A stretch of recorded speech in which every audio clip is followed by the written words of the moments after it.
meeting, the obstruction of justice on firing of Comey, the crafting of a letter aboard an airplane home from Hamburg, Germany, with several associates and Trump about the June 16th, 2016 meeting. And he's focusing in on whether or not there was any collusion between a Trump associate helping Russian ad buyers on Facebook target certain places to reach certain voters. That would be the closest evidence of any kind of straightforward collusion we've come to see.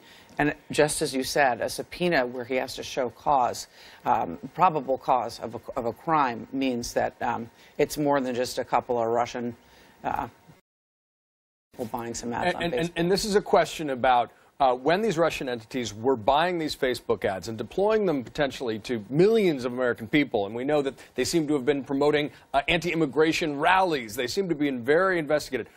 Was there any knowledge by anyone in the Trump orbit? It becomes a question, not only what did the Trump campaign know and when did they know it, but what did Facebook know and when did they know it? And the only time they're going to be willing to give this critical information is under a subpoena. That's right, because Facebook has not been transparent about all of this stuff, David Drucker. They haven't wanted to tell the American people exactly what the extent of the Russian troll farms buying these ads and then proliferating them Right. around. So I'm a little sympathetic to Facebook just because of the controversy of whether or not technology companies like this are going to share information provided to them by their customers, by their advertisers. As we know in Washington, with the National Security Agency's spying powers, there has been a huge debate over how much information the government should have access to unless it's part of a criminal case. What I would say about this that is super interesting is that there's always been two issues as a part of the 2016 campaign that we've been trying to figure out. One is the collusion issue. Was there collusion between Trump, his associates,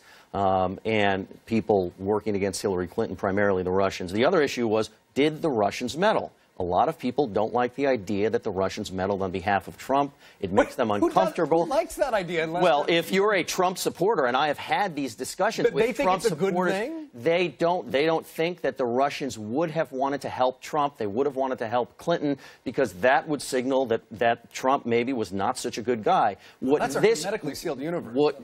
Well, these, as you know, these tribal universes exist. But my point is, what this shows possibly is some real concrete evidence of Russian meddling, which, if you follow this issue from the summer of 2015 on, would not surprise you in the least. Putin and his nationalist government always liked the idea of Trump. He was still mad at Hillary Clinton because he thought as Secretary of State, she intervened in his last election, and so. And he would never say But anything this is something that people can get their hands around.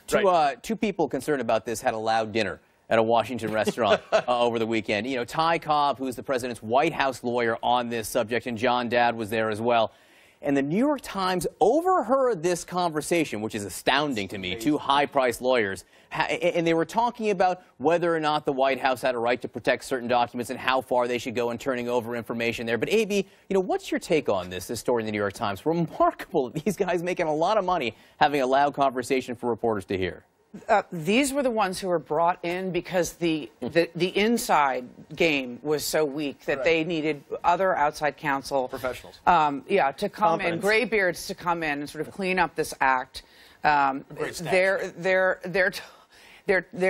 sitting there at a restaurant that we all know is literally steps from the New York Times Bureau. It is paces.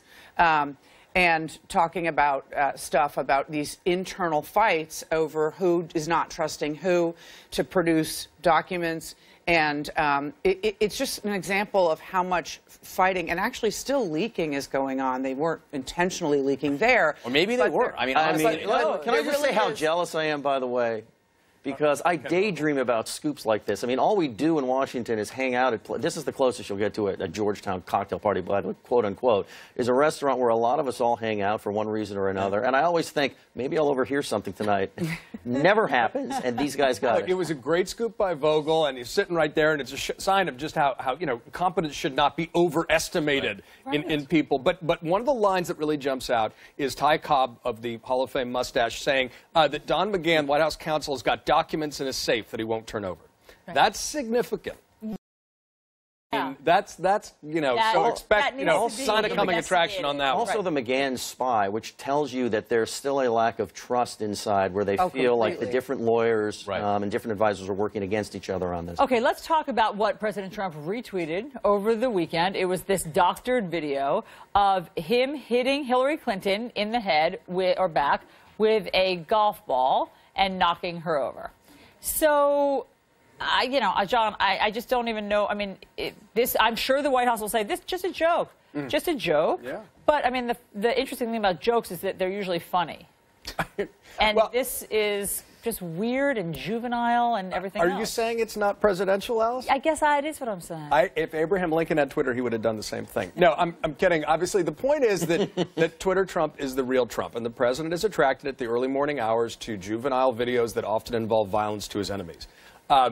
This may be a, hey, can't you get a sense of humor aspect. The fact that the account that had tweeted it out had a very typically unsavory history. Oh, yeah. The name itself is disgusting from what he tweeted it out. Yeah. So, you know, but this just shows that where the president's at.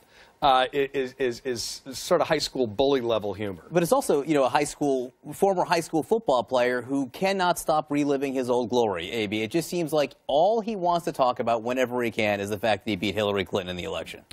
It's interesting because those two things. One, he had a tough week with the base last week, and he made, you know, plans with Chuck and Nancy, and he's worried about some blowback from that on Breitbart News. So he's trying to beat up on Hillary Clinton because his fans like that. But but behind the scenes, people will tell you that in White House discussions in private, he still brings up his victory against the Clinton machine as a reason for why he knows better than them on decision-making when they're in just private small.